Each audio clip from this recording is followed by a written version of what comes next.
Today we got the curious case of the Chief Mouser. This is my first time, as most, this is my first time hearing about this.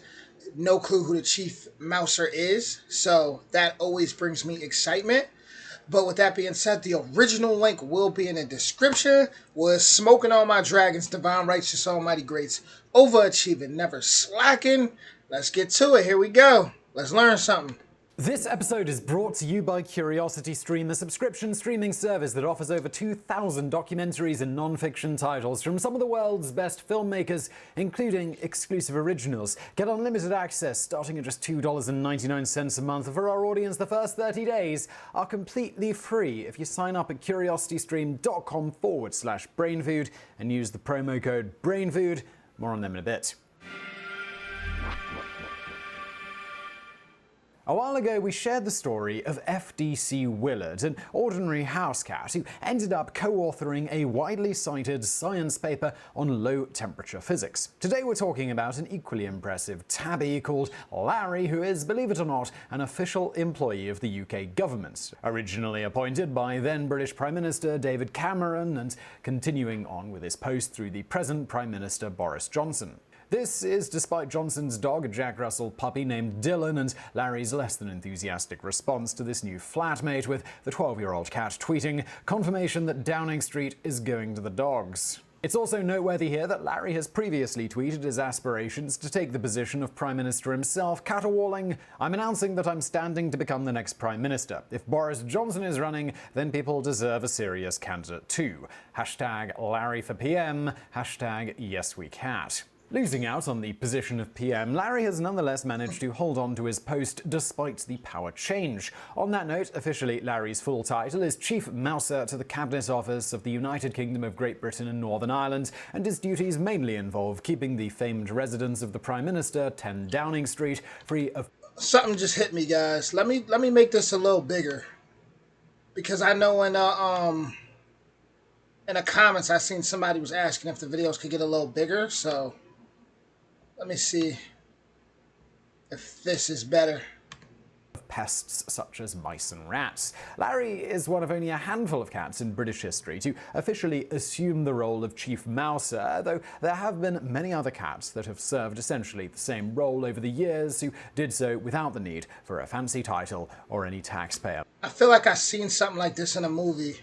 money. The role of Mouser supposedly dates back to the reign of King Henry VIII in the 16th century, more specifically his appointing of Thomas Wolsey as Lord Chancellor in 1515. Wolsey was a noted cat lover and is said to have had one at his side pretty much all the time, to such an extent that a recently erected statue of him features a small cat. As such, it's believed one of Wolsey's many cats likely served as the first Mouser for the government, official or otherwise. But as for the title... That's like me with snakes.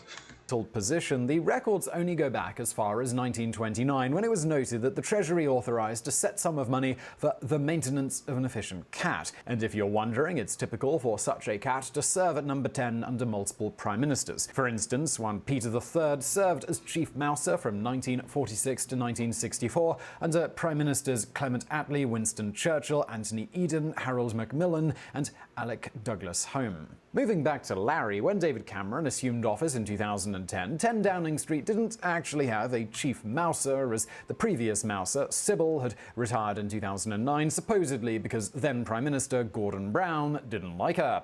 Initially, David Cameron resisted the idea of hiring a replacement Chief Mouser until rats were noticed scurrying around outside of number 10 Downing Street in several live news reports in early 2011. Though Cameron denied that any plans were in place to appoint a Chief Mouser, internal sources revealed that there was a strong and ever-present pro-cat faction in 10 Downing Street.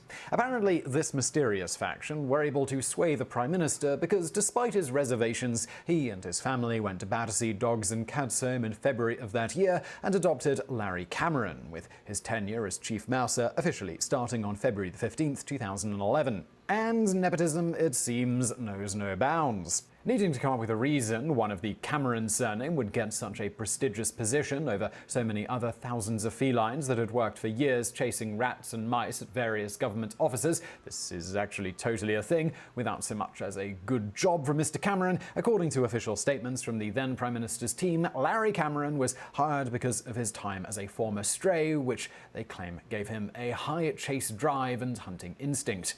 They added that Larry had a very strong predatory drive. Despite high praise of his ninja-like killer instinct, Larry failed to make a kill until 2 months into his tenure when he killed a small mouse and dropped it at the feet of one of Cameron's secretaries. His work ethic and skill came under further scrutiny when anonymous sources revealed that Larry had been caught sleeping on the job on multiple occasions and even once took a swing at a Damn, Larry, you slacking there. journalist. A year into his tenure at Downing Street, a press officer urged people to remember that Larry's job doesn't just involve hunting mice and rats, adding that his responsibilities also include greeting guests to the house, inspecting security defenses, and testing antique furniture for napping quality. On that note, though he's not a particularly effective chief mouser, it has been noted that Larry is exceptionally talented at greeting and entertaining guests, particularly children who seem to prefer his company to that of the prime ministers that have passed through that office, while Larry has reigned silently in the background. That said, Larry has been noted to be slightly averse to men, particularly when he hasn't met them, with the curious exception of former United States President Barack Obama, who Larry warmed up to immediately upon their first encounter. In contrast, Larry didn't even bother to get off his windowsill when President Trump visited, just gazing on from a distance and then tweeting out about his refusal to be bothered shortly thereafter. Larry also once barred Israeli Prime Minister Benjamin Netanyahu from entering number 10 Downing Street and ultimately had to be shooed away, literally, by a police officer so the minister could enter.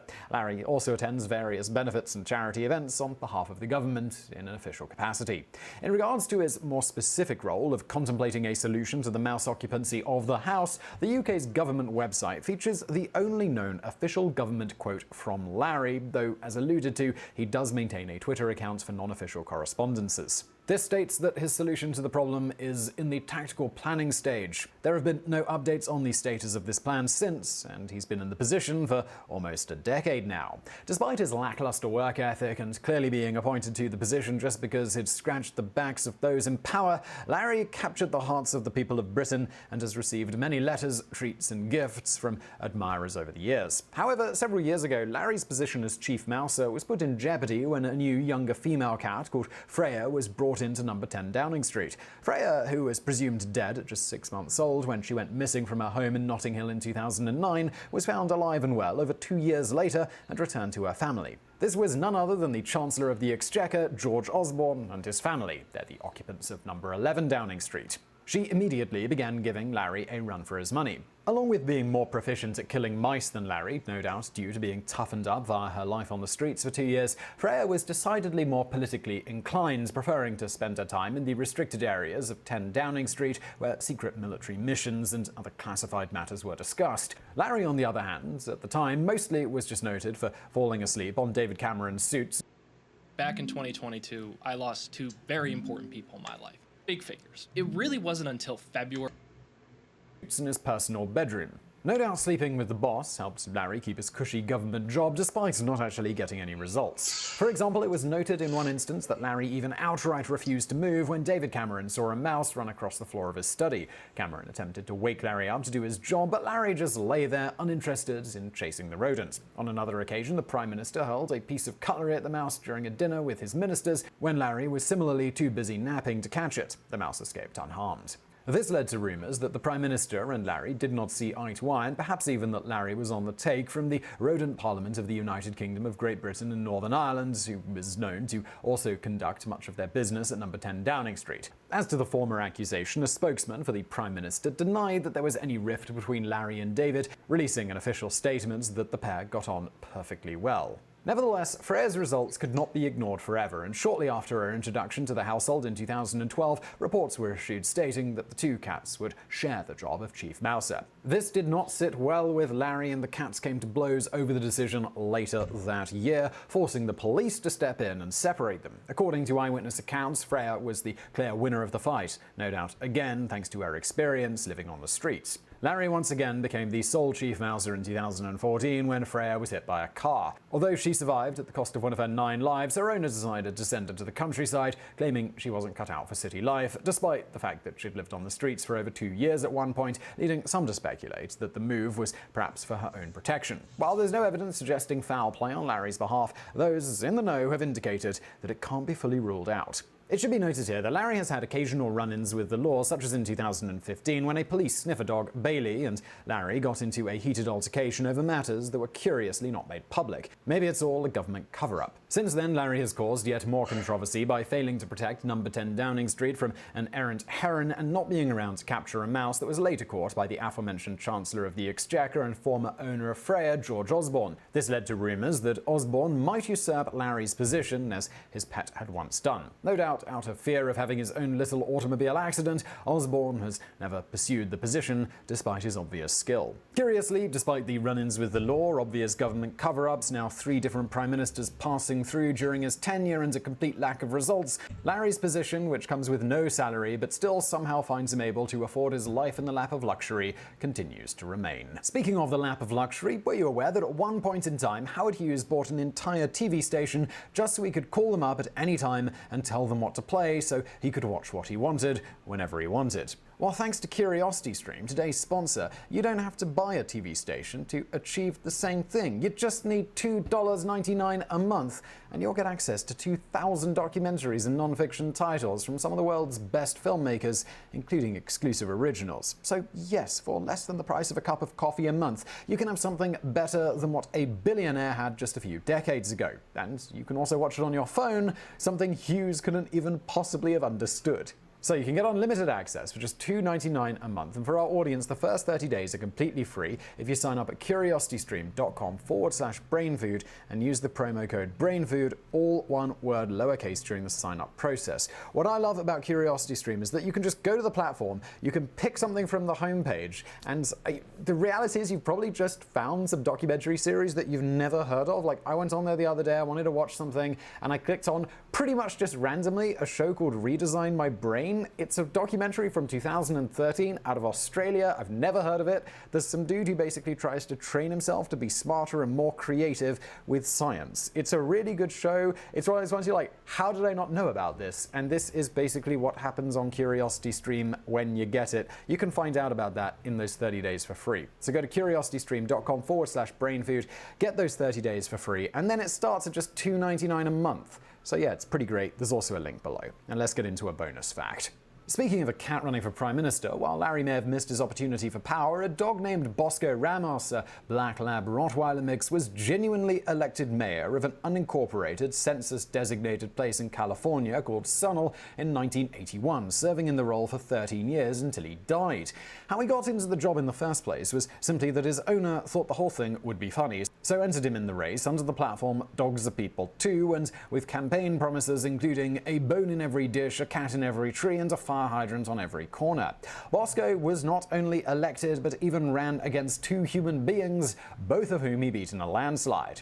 The same can be said of Duke, a dog who became the honorary mayor of a small town in Minnesota, winning by 9 votes in his election. It should be noted here that the town only had 12 residents, meaning that I guess he technically won by a landslide. Funny enough, the individual who ran against Duke, one Richard Sherbrooke, even claims he voted for the dog rather than himself. Again, Duke's position was ceremonial, but the residents of the town were happy to have him as mayor, with Sherbrooke describing the idea of having the dog mayor as pretty cool. However, just because nobody expects a canine mayor to do anything, it doesn't mean their terms in office aren't gleefully noted by the local populace as if the animal did function as an actual official mayor. Going back to Bosco for a moment, while he was in office, the doggy mayor would regularly meet with the citizens of the town, taking daily strolls about the town to meet with his constituents. While serving as mayor, Bosco became something of a celebrity, appearing on TV, earning $2,000 for his owner in one such appearance, and at one point caused an international incident when Chinese newspapers widely reported on his election as an example of the shortcomings of democracy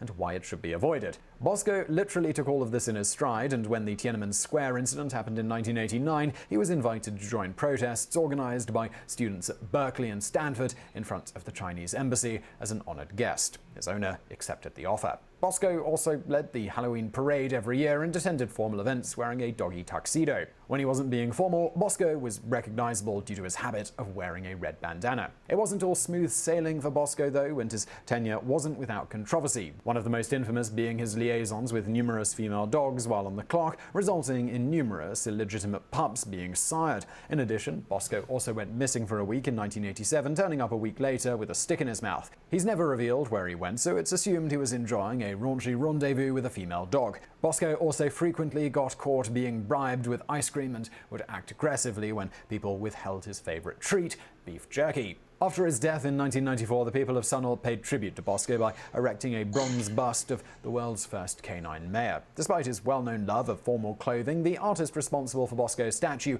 chose to depict him in everyday attire.